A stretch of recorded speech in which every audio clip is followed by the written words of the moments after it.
Magandang araw Pilipinas, narito po ang latest Weather Today forecast.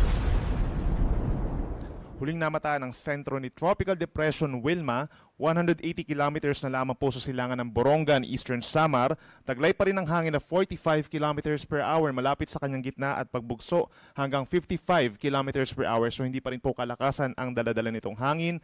Ngunit patuloy ang pagbagal na pagkilos ito westward. So inaasahan po na bukas pa ito posible maglandfall dito sa may Eastern Visayas or Dinagat Islands. Base sa ating latest satellite animation, yung makapal na ulap mas associated pa actually dito sa tinatawag natin na shear line o yung linya kung saan nagtatagpo ang malamig na northeast monsoon at ang mainit na easterlies. Kaya dito sa may bahagi ng Bicol region at ilang bahagi pa po ng Mimaropa and Quezon, asahan yung paminsan-minsang malalakas na mga pagulan overnight.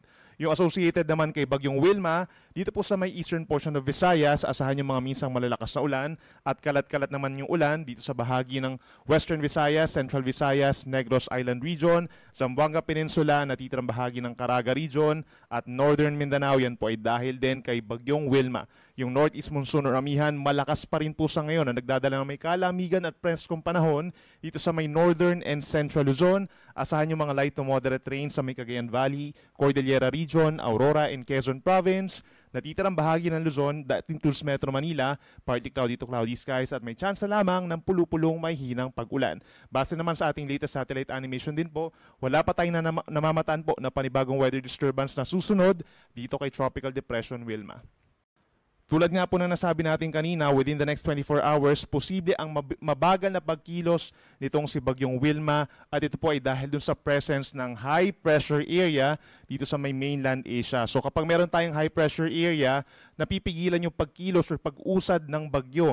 Kaya naman posibleng manatili at mababad po sa mga pag-ulan ang ating mga kababayan po dito sa may silangang bahagi ng Kabikulan at ng Visayas. Malaking bahagi din po dun sa kanyang tropical depression intensity simula po ngayon hanggang sa araw po ng Martes ay dahil dun sa pagpasok ng malamig at tuyong hangin galing po dito sa may northeast monsoon. So napipigilan yung kanyang paglakas o pag-intensify pa bilang isang tropical storm or even typhoon at super typhoon.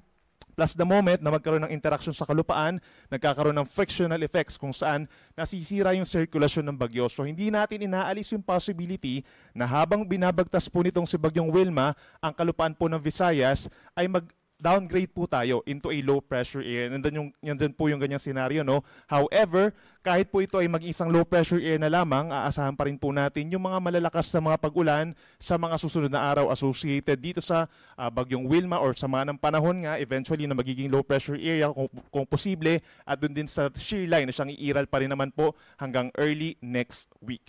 Base po sa latest track ng Pag-asa, general movement nitong si Bagyong Wilma ay westward. So pagsapit po bukas hanggang sa araw ng Linggo, asahan yung pagkilos niya dito po sa malaking bahagi ng Kabisayaan. At pagsapit po ng Lunes ng madaling araw hanggang sa tanghali ay kikilos ang bagyo sa northern portion of Palawan. Pagsapit ng Monday ng hapon pa, ito ay nasa may West Philippine Sea at lalabas ng ating Philippine Area of Responsibility sa Tuesday pa ng umaga. Sa ngayon po nakataas pa rin ang tropical cyclone wind signal number 1 or pabugso-bugsong hangin ang mararanasan ng ating mga kababayan po sa southern portion of Sorsogon, May Masbate kabilang ng Ticao Island, gayon din sa northern Samar, eastern Samar at Samar, Piliran, Leyte, southern Leyte, Cebu, Bohol at sa northern and central portions of Negros Occidental. Meron din po tayong signal number 1 sa northern and central portions of Negros Oriental, gayon din sa Siquijor, northern and eastern portions of Iloilo, central and eastern portions of Capiz, Guimaras, signal number 1. Maging dito rin po sa may Caraga region sa Dinagat Islands, Surigao del Norte, kabilang na ang Bukas Grande Islands and Siargao Island, maging sa may Surigao del Sur sa northern portion din ng Agusan del Norte, at sa Camiguin po meron tayong signal number 1. Bukod doon sa pabugso-bugsong hangin, possible din po na magkaroon tayo ng mga sea travel suspensions, no? Para na rin po sa safety ng ating mga kababayan. Medyo magiging maalon kasi yung ating mga coastal communities po doon kapag meron tayong may kalakasan na hangin. So lagi magantabay sa ating mga updates para sa mga pagbabago sa ating mga wind signal, kung magbago man yung direksyon or yung intensity nitong si Bagyong Wilma. Para naman sa northeast monsoon ng hanging amihan, may kalakasan po ito sa ngayon. So ibig sabihin, malakas din yung hangin na may experience ng ating mga kababayan dito sa Luzon and Visayas. Yung mga wala pong wind signal simula po ngayong gabi hanggang bukas ng madaling araw. At may kalamigan nga po ang ihip ng hangin, lalo na dito sa may norte at sa mga kabundukan. Tomorrow, most of Luzon pa rin makakaranas po ng mga pabugso-bugsong hangin dulot ng northeast monsoon, maging sa Visayas at hanggang sa may Zamboanga Peninsula. At pagsapit po ng linggo, most of Luzon pa rin po patuloy ang pabugso-bugsong malamig at preskong hangin, gayon din sa Visayas, Zamboanga Peninsula at sa Misamis Occidental. Para naman po sa magiging taya ng ating mga pag-ulan sa susunod na 3 araw, asahan po within the next 24 hours, meron pa rin delikadong mga pag-ulan. Kapag po meron tayong orange, hanggang 200 millimeters po ang dami ng mga pag-ulan yan, equivalent sa 200 liters per square meter sa loob po ng isang araw ang posibleng ibuhos sa ating mga probinsya dito sa Camarines Sur, Catanduanes, Albay, Sorsogon, maging dito rin po sa Masbate, Northern Samar, Eastern Samar, Biliran, at sa Leyte. Posibleng mas enhance pa yung mga pag-ulan, lalo na sa mga kabundukan, kaya naman mataas ang tsansa ng mga landslides doon. At sa ibang parte, possible din yung mga pagbaha, hindi lang yung mga madalas binabaha po yung mga low-lying areas natin na mga lugar at yung mga pag-apaw ng ilog doon sa ating mga kailugan. Samantala, 50 to 100 millimeters naman ang posibleng dami ng ulan within 24 hours or 50 liters to 100 liters per day po per square meter sa may Camarines Norte, Romblon, Aklan, Capiz, Iloilo, Guimaras, Negros Occidental, Negros Oriental, Siquijor, Cebu, Bohol, hanggang dito sa may Southern Leyte, Dinagat Islands, and Surigao del Norte. We also have to consider na ilang linggo na rin po na nagkakaroon ng madalas na pag-ulan dito sa mga lugar na ating nabanggit, lalo na dito sa Visayas na nadaanan po at naapektuhan ng mga bagyong Tino, Juan at Verbena. Again, patuloy po na mag-ingat sa banta ng baha at landslides at makipag-coordinate sa inyong mga local government units kung kinakailangan po ng evacuation or rescue. Bukas po, araw ng Sabado, asahan din yung kalat-kalat na ulan and thunderstorms na posibleng hanggang 50 millimeters naman. So hindi siya substantial na talaga nagdudulot po ng mga pagbaha sa natitirang bahagi ng Mimaropa. Yan po ay dahil sa shear line o yung banggaan ng mainit at malamig na hangin. Sa may Zamboanga Peninsula, yung outer cloud bands or outer rain bands ng bagyong Wilma affected din ang Zamboanga Peninsula, Northern Mindanao, and Caraga region. So nandyan din po ang banta ng mga baha at landslides. Light to moderate rains naman ang aasahan sa may norte, kabilang ng Cagayan Valley, sa mga bulubundukin ng Cordillera, down to Aurora and Quezon Province. Magbaon po ng payong kung lalabas ng bahay.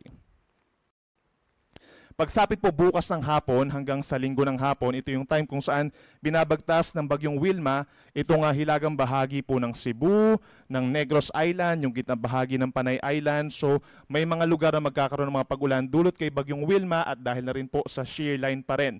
So itong buong Bicol region, meron po tayong 100 to 200 millimeters sa dami ng ulan bukas ng hapon hanggang Sunday afternoon.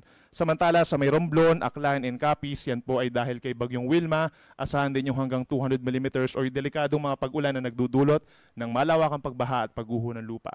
50 to 100 millimeters naman ang posible sa may Quezon Province, Marinduque, Oriental Mindoro. Ito po ay dahil sa shear line at dahil kay bagyong Wilma sa may Northern Samar, Biliran, Leyte, hanggang dito po sa may Cebu, Bohol, Negros Oriental pa rin, Negros Occidental, Antique, Iloilo, and Guimaras. Kalat-kalat naman ang ulan ng thunderstorms pagsapit po ng Sunday, December 7, dito sa Cagayan, sa may norte, Cagayan, Isabela, Aurora, down to Bulacan, Metro Manila. Asahan din po yung kalat-kalat na ulan ng thunderstorms sa araw po ng linggo, maging sa natitirang bahagi ng Calabarzon at Mimaropa, natitirang bahagi ng Visayas, ito po ay dahil naman kay bagyong Wilma, at sa ilang parte pa ng Zamboanga Peninsula and Northern Mindanao. Habang may mga light to moderate rains naman dahil po sa hanging amihan dito sa Cordillera region at sa natitirang bahagi pa ng Cagayan Valley.